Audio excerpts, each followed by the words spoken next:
Tonu Falava. This is Pacific Waves from RNZ Pacific. I'm Susana Suisuiki. Coming up. So from our end as the election management body, we will then gazette all the results that have been announcing.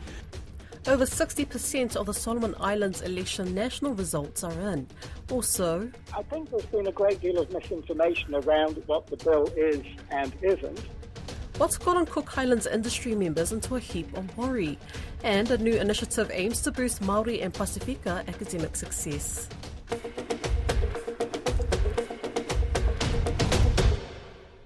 Over 60% of votes in the Solomon Islands election have been counted. So far, 2 women MPs have been elected and 3 former Prime Ministers may be in the running for the top job. Our editor Koroi Hawkins reports. It's been 5 days since Solomon Islanders went to the polls and counting is still progressing at a snail's pace. It's partly because it took so long to transport ballot boxes from remote communities to counting centres, but also because the country is conducting its first joint election of provincial and national representatives. The Chief Electoral Officer, Jasper Anisi, says over half of all national ballots have been counted. From our end as the election management body, we will then gazette all the results that have been announcing. And once that the gazette is done, then I will write to the clerk of the parliament so that he can now look at ways of calling the first meeting and working on the election of the Prime Minister. So that is the next step. As of Monday morning, our party, the largest single grouping in the last coalition government, was in the lead, having won 32% of counted votes, followed closely by the independent MPs on 31% and then the Development Party on just under 17%, with the United Party rounding out the top 4 on 6.1%. RNZ Pacific spoke with some voters who asked to remain anonymous about their expectations. Me like him good government, I mean good leader for you me now. Make him, you me look him good too. Because him time of good government about beginning about garing wakatu ya.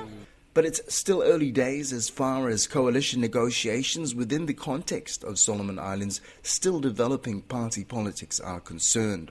Me like for new Prime Minister for economy blow me, make him good. Because last government or Prime Minister, economy blow me, him no good. In terms of potential leaders, there are several former Prime Ministers already among those returned to the House, including incumbent Manasseh Songovare, Rick Ho, and potentially Gordon Darcy Lilo, who was leading the count by a large margin in his electorate overnight. Meanwhile, incumbent MP Frida Soraya Komoa and independent candidate Choylin Douglas are the first 2 women candidates to officially make it through in this election, while another independent candidate, Kathy Nori, has been mentioned in provisional results.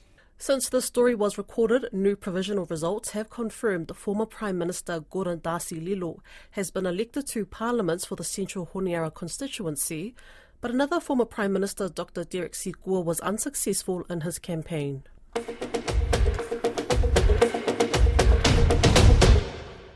There's growing concern over the Cook Islands cryptocurrency bill before Parliament, which allegedly could be used to hack into systems around the world. Drumcliff, a high-value debt collector specialising in international asset seizure, hired 2 Cook Islands-based lawyers to draft the tainted cryptocurrency recovery bill 2023. Tiana Haxton filed this report. Industry members say the lack of consultation as this bill was drafted has sparked concerns. There are calls for the bill to not be progressed, as experts and industry members say the legislation has far-reaching and potentially international ramifications. The Cook Islands' own Crown Law says it was excluded from the drafting process. The bill was tabled in Parliament by the Minister of Justice, Vainemak Mokoroa, who says he too was kept out of the loop. Before this bill was tabled in Parliament, I wasn't consulted at all until about 3 or 4 days before the tabling. By then, what am I going to understand? I didn't know anything about this bill at all. The minister says several industry members and experts argue that the bill could be used to hack into systems around the world. There are a lot of parts in the bill that are reason for concern and debate. Our local companies in the offshore banking sector are very worried. They say their industry will be affected by this proposed bill, and there are a lot of points being brought up that need to be looked at in more depth. Trustees from several companies have submitted their concerns to the Select Committee. RNZ Pacific has seen these documents in which the trustees say this bill could harm the Cook Islands' international relationships and cause significant damage to the offshore trust industry. Puai Wichman, founder and CEO of Ora Trust Partners, says the risk list goes on and he hopes the bill is withdrawn. There are constitutional issues, whether Cook Islanders are safeguarded from being hacked under this bill and therefore losing access to their natural right to justice. The list just goes on. There is so much wrong with this bill. We don't see any benefits, and there's a lot of risks. Tim Arnold, who drafted the tainted cryptocurrency recovery bill, says he would not have gotten involved if he did not believe it would benefit the Cook Islands. I think there's been a great deal of misinformation around what the bill is and isn't. I certainly believe that the bill does very much have a future as one of the tools to deal with this global problem. The Cook Islands stands to benefit in a number of ways. Mr. Arnold says the bill will help the Cook Islands fight against transnational crime. He says for every $100 seized off victims globally, only $1 is returned and better processes will be made. He says cryptocurrencies are difficult to track and link to crime, and this bill supports those that can. This bill is aimed at cryptocurrency and only cryptocurrency that has been used for serious crime. There is a private sector actor who has the resources and the technical capability in order to track and trace cryptocurrency, and that it has been used. Mr. Arnold explained that the Cook Islands would serve as an information highway in the global fight against transnational crime, and the country would be able to provide a place for seized assets to be safely stored while it goes through legal processes. In response to the public outcry for this bill to be withdrawn, Prime Minister Mark Brown says he is confident that whatever law we end up with will be in keeping with the Constitution and laws and will be aligned with other international agencies and countries fighting cybercrime. A spokesperson says the government is aware of the numerous concerns raised and solutions have also been posed.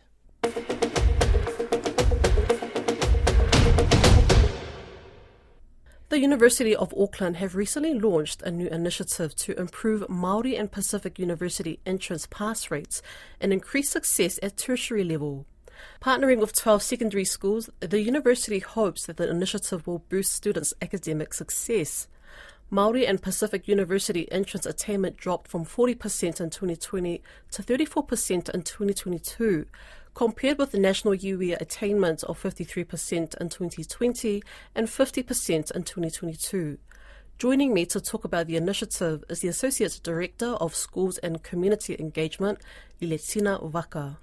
Yeah, so we've partnered with 12 Auckland schools and have agreed to achieve UWI parity by the year 2030. So really what we're doing with our schools across Auckland is saying, how do we increase university entrance achievement rates for our Māori and Pacific students, and then tracking that across the next 6 years.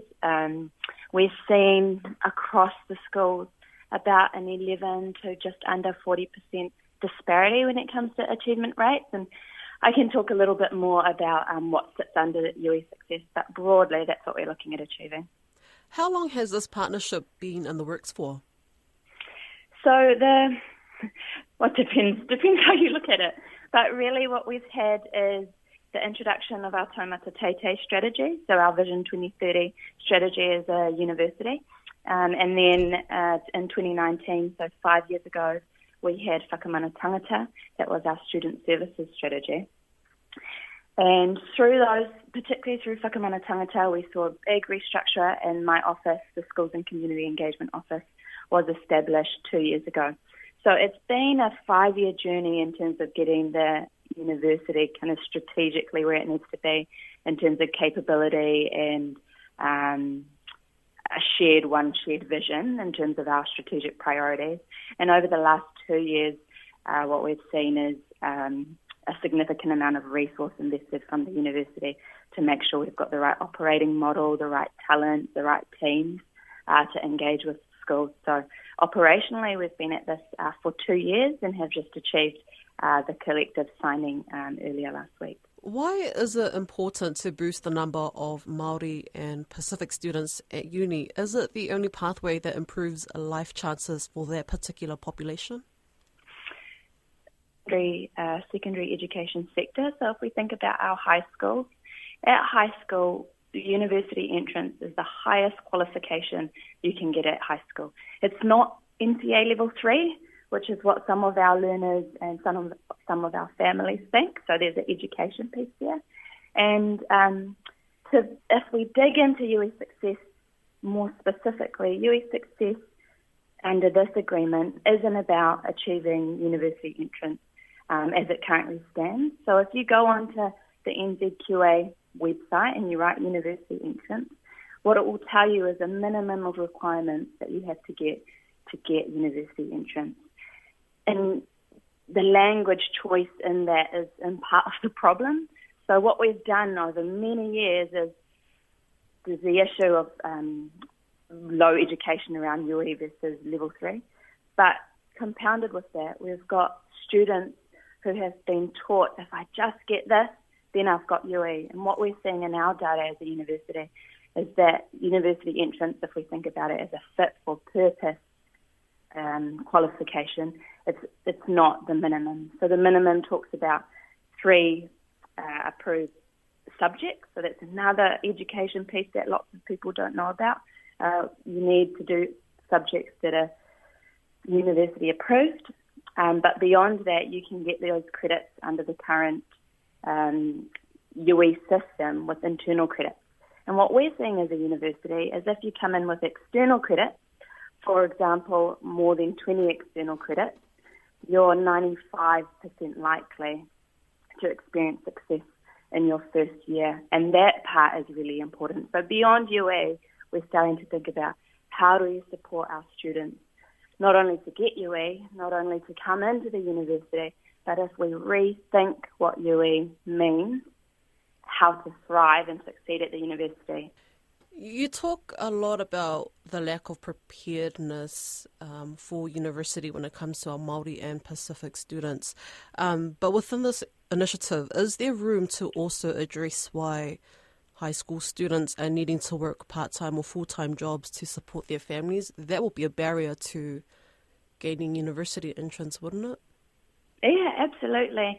And there's no silver bullet, and I should add, lack of preparedness is certainly not due to the learner. When we talk about lack of preparedness, we're really talking about inequities that play out in how we're supporting learners and their families to make informed decisions, which starts really early. So inequity is actually the foundation of that lack of preparedness that we talk about.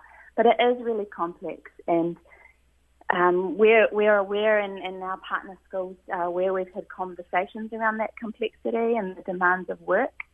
And just to speak around work, one of the things we found is we've been delivering Pacific Academy, which is a math and science tutoring program aimed at supporting students to succeed in external exams.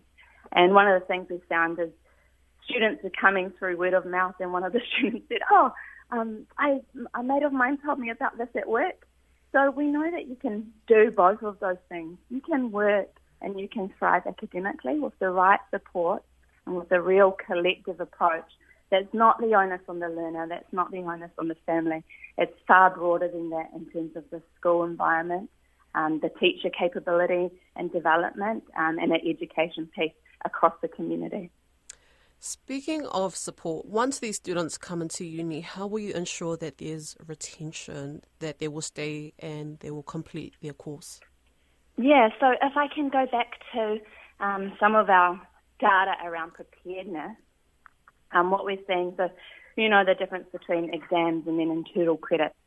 So if students sit exams, and I'll just pull up some of our Pacific data. So if a Pacific student gets more than 20 exam credits in their Year 13 year, they're at an 81% success rate, retention rate during their first year.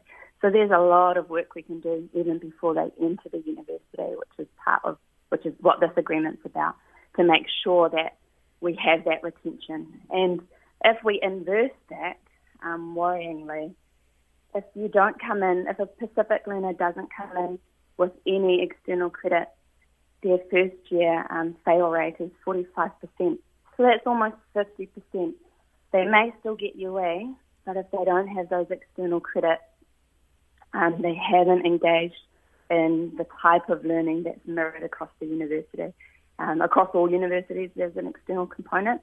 So again, if I think back to the agreement, preparedness is one of those. And then once a student does join the university, there's our tuakana, our supports, as well as our learning and teaching supports in the libraries. And we've got a suite of faculty-specific supports to make sure, one, that they're culturally relevant, and two, that they're accessible, whatever space that the student feels most comfortable in.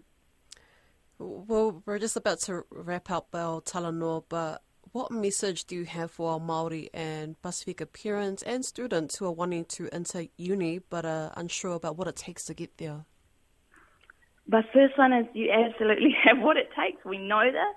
Let's start the conversation much, much earlier, at Year 9 and Year 10. If you've got questions, you're most welcome to come into the university, see a university staff member at school, come through to one of our programs so that we can start pathwaying and subject planning much earlier.